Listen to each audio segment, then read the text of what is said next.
Gold, trusted gold buyers. మీరు తాకట్టు పెట్టిన బంగారాన్ని విడిపించి ఈ రోజు ఉన్న మార్కెట్ ధరకు కొనబడను. మేము ప్రభాస్ గారి గెస్ట్ హౌస్కి వెళ్ళి ఒకసారి రీడింగ్ ఇచ్చాం సార్. ఫస్ట్ టైం రీడింగ్ ఇచ్చాం. ఒక 10 సీన్లు అంతా రీడింగ్ ఇచ్చాం. ఆయన బాగున్న సీన్స్ అని చెప్పారు. తర్వాత ఇంకోసారి ఒక రీడింగ్ ఇచ్చాం. అంతే, నేనే రీడింగ్ ఇచ్చాను.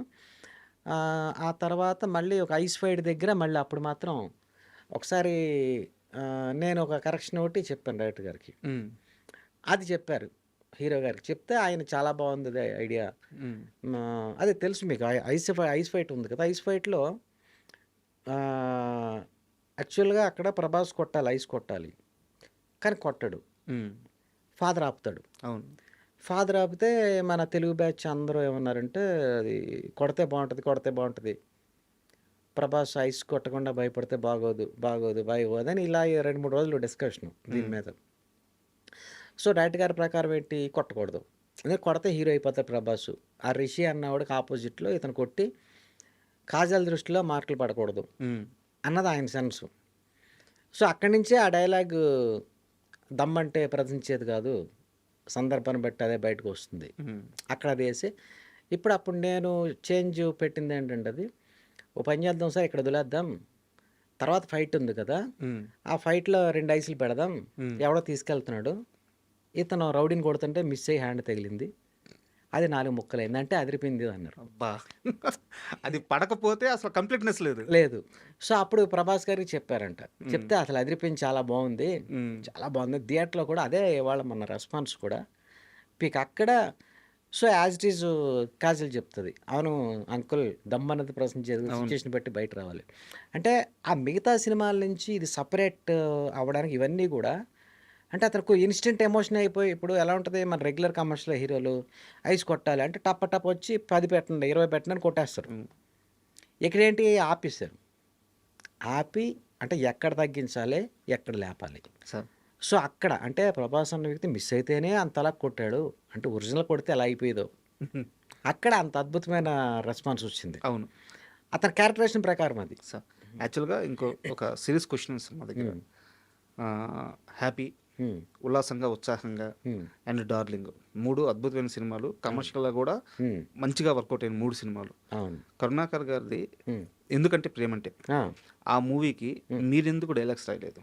అది అంటే 3 వరుస హిట్లు ఇచ్చిన తర్వాత కరెక్ట్ 4వ సినిమాకి అది ఆ ట్రావెల్ జరగాలి కదా. అప్పుడు వేరే కోన వెంకట గారు ఎవరినో పెట్టుకున్నారు, కోన వెంకట గారు రాశారు, ఆయన రాశారు. అసలు ఆ స్టోరీ గురించి మేము ఈ టైంలోనే డిస్కస్ చేసాం. చేసి ఆ తర్వాత ఎందుకు పిలవలేదో నాకు ఐడియా లేదు, కానీ నేను అది ఎందుకని అడగల. సో తర్వాత కానీ మేము ఎప్పుడు ఈ రోజుకి కూడా ఇప్పుడు మాట్లాడుకుంటూ ఉంటాం, ఇప్పుడు ఎవ్రీడే మాట్లాడతాం. ఏదో నేను మెసేజ్ పెడతాను, ఆయన పెడతారు. ఏమో ఆయన కొంచెం ఏదైనా అనుకున్నారేమో, బట్ నేను దాని గురించి ఏం అడగను కూడా. మీరు మళ్ళీ తేజలోకి మళ్ళీ పెట్టారు, ఆయన పిలిచారు. అవును, దానికి రాశారు మళ్ళీ, దానికి నేను రైటరు. సో అది ఏంటంటే అది కంఫర్ట్ ఇన్స్టెంట్ సిచ్యుయేషన్స్ కూడా ఇక్కడ చాలా ఉంటాయి కదా ఇక్కడ. అంటే మనం కొంచెం చెప్పుకోలేనివి ఉంటాయి, అవి ఉంటాయి, ఇవి ఉంటాయి. అది దానికి నేను మళ్ళీ ఏమి అడగల, క్వశ్చన్ చేయలే. అయితే నాకు first of all me journey కావాలి సార్, అసలు ఎలా స్టార్ట్ అయింది? ఎందుకంటే చాలా ఇంటర్వ్యూలు చూశాను, నాకు తెలిసిన అతి కొద్ది సమాచారం ఏంటంటే కోనా వెంకట గారి దగ్గర పనిచేశారని తెలుసు. కరెక్ట్. బట్ అంతకు ముందు అసలు ఎలా వచ్చారు, కోనా వెంకట గారి దాకా ఎలా వచ్చారు, అక్కడి నుంచి మీ ఫస్ట్ మూవీ ఎలా పడింది, ఈ ట్రావెల్ చెప్పండి సార్. సార్ నేను కోనా వెంకట గారి దగ్గర ఎలా జాయిన్ అంటే, తరణీరావు గారు నాకు కోడేట్లు ఉండేవాళ్ళు సార్. నేను ముందు బుక్స్లో కథలే రాసేవాడిని. ఆ కథల్లో ఒక 2-3 చూపించా తరణీరావు గారిని, కోరేటర్ ఆయన. అప్పుడే కోనగర్ అసిస్టెంట్ కోసం చూస్తున్నారు, ఆయన పరిచయం చేస్తారు. ఆయన చదివారు, చదివి జాయిన్ చేస్తున్నారు అంతే. జస్ట్ 6 months ఇండస్ట్రీకి వచ్చిన 6 monthsకే ఆయన చూసి బుక్స్లో రాసిన కథలు చూసి వెంటనే పెట్టుకుని ఒక 10 సినిమాలు రాశాక అక్కడ ఉదయ్ అని ఒక అబ్బాయి, అతను అసోసియేట్ డైరెక్టరు, తను రమేష్ వర్ని పరిచయం చేశాడు. ఒక వెర్షన్ అని ఒక ఊర్లో సినిమాకి పిలిచారు. అప్పుడు ఆ సినిమాకి రాశారు లొకేషన్లో ఉండి. అది మాట్లాడింది ఒక 35,000 అంతా మాట్లాడారు నాకు, ఒక వెర్షన్ రాయాలని. ఆ సినిమా అయ్యేటప్పటికి నా వర్క్ చూసి ఆయన 3 lakhs ఇచ్చారు, చంటి గారు. ఆ తర్వాత ఈ సినిమా ఫ్లాప్ అయింది. ఈ సినిమాకి బన్నీ వెళ్ళారు. అంటే ఏదో సినిమాకి వెళ్తే టికెట్లు దొరకలా, తర్వాత ఈ సినిమాకి వెళ్ళారు. ఒక ఊర్లో మూవీకి. ఒక ఊర్లోకి వెళ్ళారు.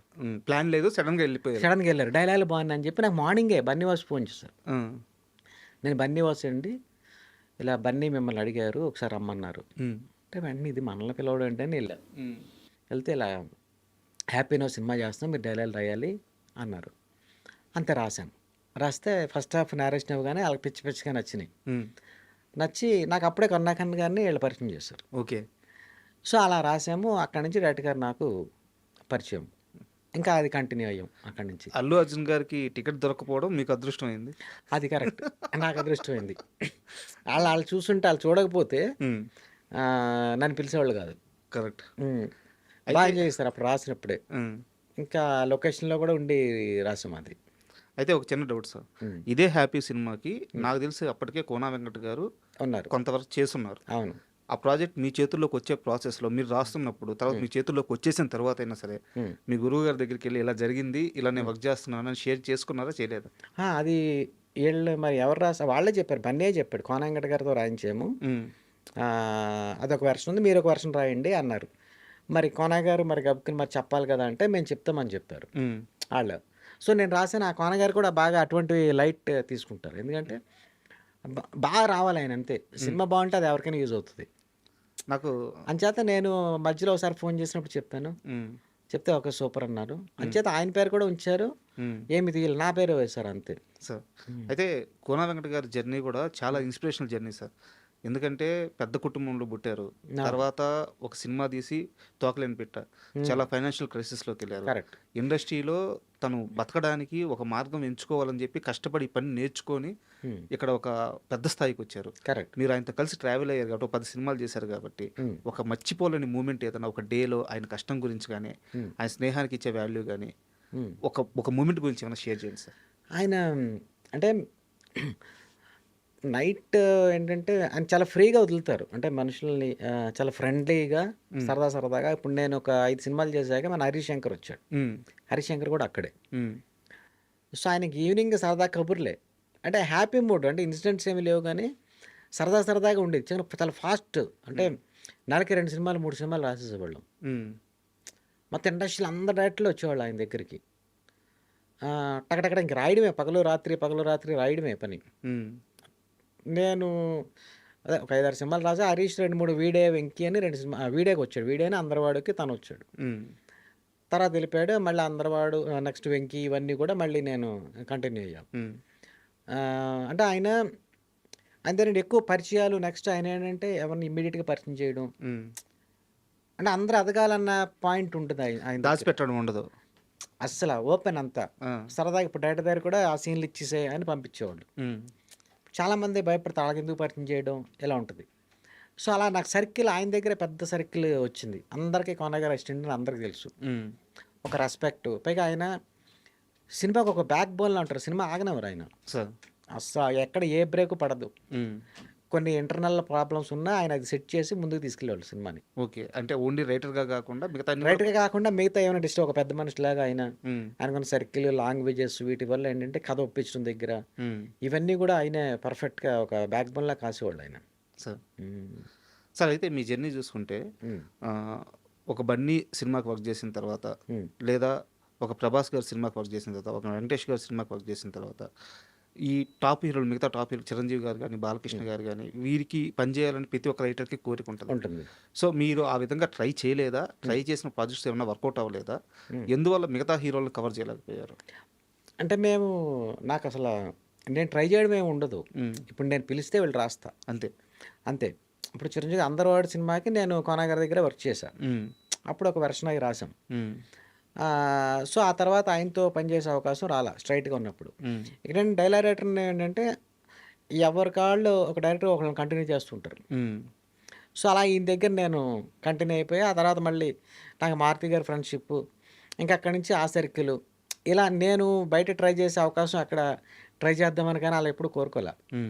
డైరెక్ట్గా వచ్చినన్నీ రాశాను అంతే, ట్రై చేయలే. హ్యాపీ సినిమా అయిపోయిన తర్వాత ఒక కుర్రాడు, ఇండస్ట్రీతో సంబంధం లేదు, కరుణాకరణ్ అంటే ఒక విపరీతమైన పిచ్చి, డబ్బులు తీసుకెళ్ళిపోయి మీతో నేను సినిమా చేయాలి, మీరు ఏం చేసినా ఓకే, అని చెప్పి కోరుకుంటే వచ్చిన సినిమా ఉల్లాసంగా ఉత్సాహంగా. అంతేనా? కరెక్టేనా? అవునవును. అవును. ఆ సినిమా హీరో ఉమ్, ఆయన చేసింది ఒక సినిమాని ఆయన తెలుగు ప్రేక్షకులందరికీ ఈ రోజుకి ఆయన అంటే చాలా ఇష్టం. ఎందుకంటే ఆ సినిమా కారణంగా. కరెక్ట్. సో ఆయనతో మీకున్న మూమెంట్ ఎందుకంటే సడన్గా ఆల్ ఆఫ్ సడన్గా చనిపోయాడు ఆయన. అవును, చనిపోయారు. అవును. ఆ, అవును. సో ఆయనతో ఉన్న మూమెంట్స్ కానీ ఏమన్నా షేర్ చేస్తే చాలా మంది తెలుసుకోవాలని ఉంది. ఎలా ఉండేవారు సెట్లో? ఆయన ఒకసారి యాక్చువల్గా షూటింగ్ స్టార్ట్ అయిపోయింది అప్పటికి. ఫస్ట్ వేరే రేట్న ఉన్న పెట్టుకున్నారు, షూట్ చేశారు సినిమా. ఉల్లాసంగా ఉత్సాహంగా. ఉమ్, అయితే ఒకసారి షూటింగ్ రమ్మంటే వెళ్ళాను నేను.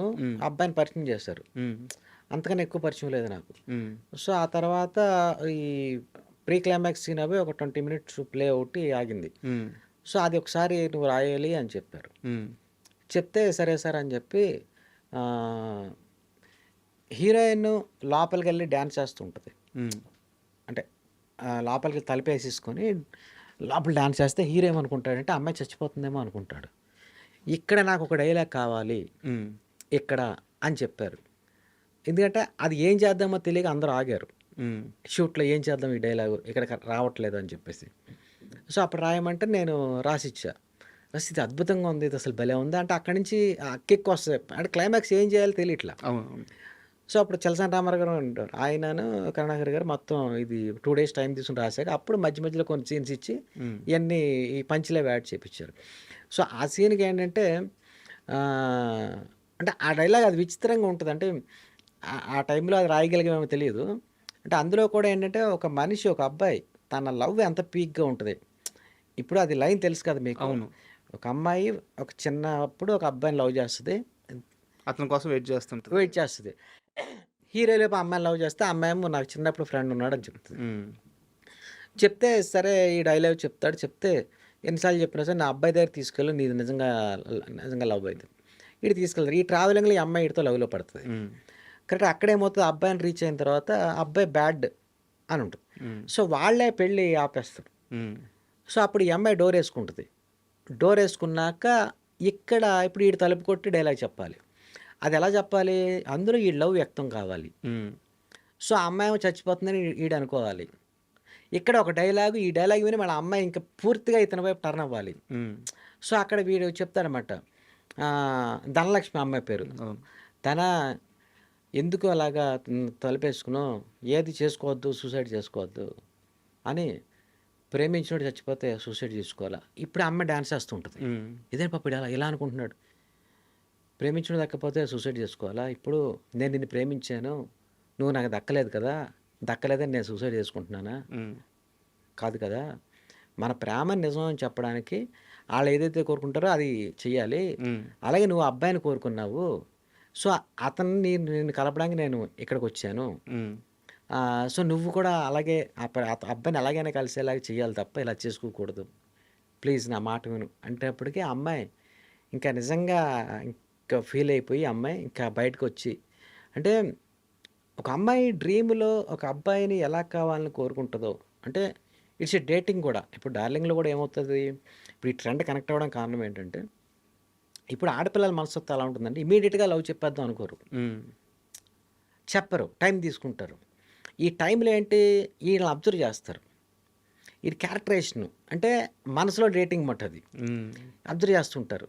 ప్రతిదీ ఈడేం చేసే ప్రతి పని చూస్తారు. సో తన క్యారెక్టర్ అన్నదే వీడు చాలా మంచివాడు, వీడి హ్యూమన్ వాల్యూస్కి ఇంపార్టెన్స్ ఇస్తాడు, ఇవన్నీ ఎప్పుడైతే తెలిసినవి మొత్తం డీప్గా ఉమ్, ఆటోమేటిక్గా వాళ్ళు ఓకే చేస్తారు. మీకు అలాగే డార్లింగ్లో అలాగే ఉంటుంది. అవును. సో ఈ ఉల్లాసం ఉత్సాహంలో ఈ రన్నింగ్లో అబ్జర్వ్ చేస్తుంది, ఎంత మంచోడు, ఇప్పుడు అసలు ఈయన వదులుకోకూడదు. ఇప్పుడు కూడా ఆడేమనుకుంటున్నాడు, నేను పెళ్ళి ఆగిపోయి నేను హ్యాపీ ఫీల్ అవుతుంటే నేనేదో చేసుకుంటున్నాను అని మళ్ళీ నన్ను కన్విన్స్ చేస్తున్నాడు, చేసుకోవద్దు ధైర్యం చెప్తున్నాడు. ఇంకా అమ్మాయి ఇంకా లాక్ అయిపోతుంది అన్నమాట. సో అప్పుడు ఆ డైలాగ్ ఎప్పుడైతే రాసానో డైరెక్ట్గా అది షూట్ చేసి అసలు అదిరిపోయింది, అసలు మామూలు లేదు అని ఆ సినిమాకి అయితే పేరేసి మళ్ళీ మనీ అది ఇచ్చి మళ్ళీ. సో ఆ తర్వాత నెక్స్ట్ మళ్ళీ మనం సినిమా చేయాలి, ఫుల్ సినిమా చేయాలి ఈసారినే. ఆ ఎక్స్పీరియన్స్ అది మంచి ఎక్స్పీరియన్స్ నాకు. అయితే ఆ అబ్బాయితో చనిపోయిన తర్వాత మీకు తెలిసినప్పుడు కానీ మీ పరిచయం అంతే ఆ అబ్బాయితో నాకు, ఎందుకంటే ఆ అబ్బాయి కన్నడ, తెలుగురా శివాజీ డబ్బింగ్ చెప్పాడు ఆ అబ్బాయికి. అవును, డైరెక్ట్ గారు పరిచయం చేశారు అంతే. అంటే అతన్నే నెక్స్ట్ హీరోయిన్ కూడా పరిచయం చేశారు. సార్ సో నాకు అంత యాక్సెస్ లేదు. ఇప్పుడు ప్రభాస్ గారితో కూడా ఆ టైంలో కలిసాం కానీ క్లోజ్ కాదు. కానీ రెబెల్ టైంలో క్లోజ్ అయినా నాకు. సార్